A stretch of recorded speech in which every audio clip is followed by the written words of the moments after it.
This is Just a Thought, and this is episode 22, Things Only I Can Do. Hi, friends! So, think with me for a minute. How busy would you say your life is?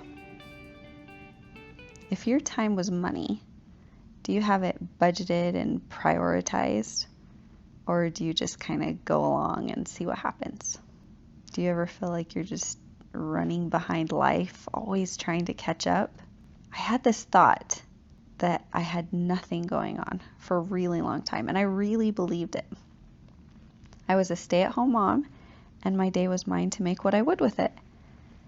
I mean, what I would with large expectations for myself and what I thought everybody else expected from me.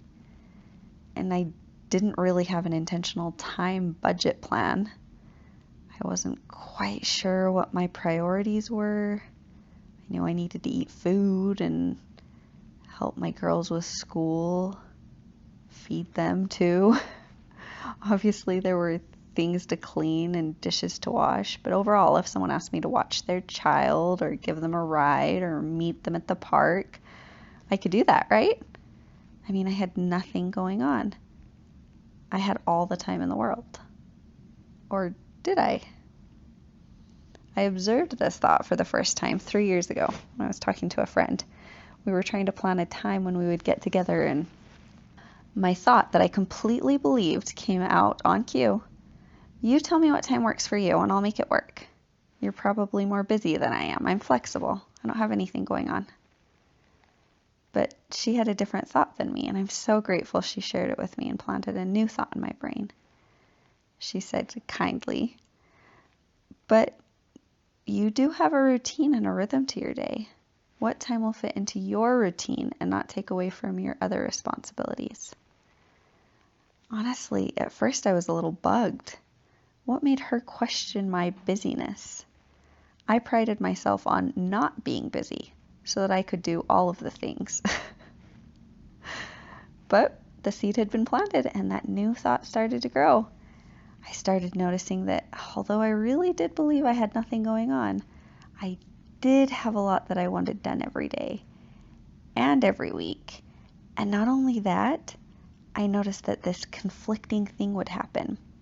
Every once in a while, or quite often actually, I would get overwhelmed and think, I have so much to do. I don't know how to do it all. I'm behind. I'll never catch up. So why did I feel so behind? And yet I also believed I had nothing going on. I thought that my thought was a fact, but it wasn't a fact, and it wasn't actually a helpful thought for me either. I was trying to use more time than I actually had, and it was putting me in the negative. I realized that the thoughts, I'm flexible, I'm not busy, I don't have anything going on, are thoughts that for me don't honor all that I do have going on in my life. So here are some new thoughts that are more true to me than I have plenty of time and nothing going on. I have 24 hours in a day. Actually, I have a little less than that. Although it was funny, when I first wrote out the notes for this podcast, I accidentally wrote 25 hours in the day. And I looked at it and I thought, is that right? So that could be why I felt behind too, because I thought I had 25 hours in a day when actually I only have 24. And actually, that's not even completely true either. We have an average of about 23 hours in our day. So we're even gypped an hour there. But this more realistic approach has been powerful. Now, when I'm tempted to try and put 45 hours worth of things on my to-do list for the day, I ask myself, how do I want to spend my 23 hours? And every day and every week and every month, I'm treating my time like money. It's going to go somewhere, but how do I want to intentionally use it? I also like to consider how I've been spending my time to bring awareness and to help me decide if that's the way I want to use it in the future. I've completely changed my daily schedule and how I prioritize. After praying for help in better prioritizing my time, I felt inspired to make a list of things I want to do and think I should get done. Daily, weekly, and monthly, it was a huge list. Then I divided that list up into 2 sections: things only I can do and things others could do if I asked them, paid them, etc.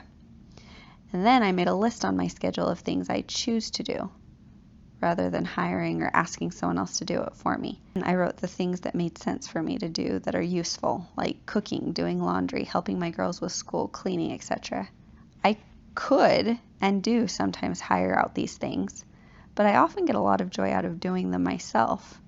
It also makes sense for my financial goals to do them myself. So, after all that was written down, I started looking at my time, how I was currently using it, and decided when I most enjoyed doing things. For example, I like to exercise before breakfast and to relax and read after lunch. I also like to deep clean my house on Mondays because it always needs a lot of love after the weekend. And I like to enjoy Saturdays with my family, doing projects and having fun. And I listed on one side things only I can do, meaning if I was no longer on this earth, no one else could do them for me. Things like praying, exercising, reading my scriptures, journaling, thought work, developing my relationships, enjoying my life, reading a book, going on a bike ride, eating, drinking water, writing, practicing my hobbies and skills, living, dreaming. Then I budget out my time by first tracking how I was currently using my time and deciding when I most enjoyed doing things. So I was shocked by the results of my day when my focus was on the things only I can do first. I have more excitement and peace. I've had a lot more fun since changing up my schedule. So, what would you do if you had more time? Why not do it now? This is Christina Stead. I'm a member of the Church of Jesus Christ of Latter-day Saints and a disciple of Jesus Christ. He loves you. He loves me. And He loves us. This is Just a Thought, a podcast for parents ready to change their mind and change their lives.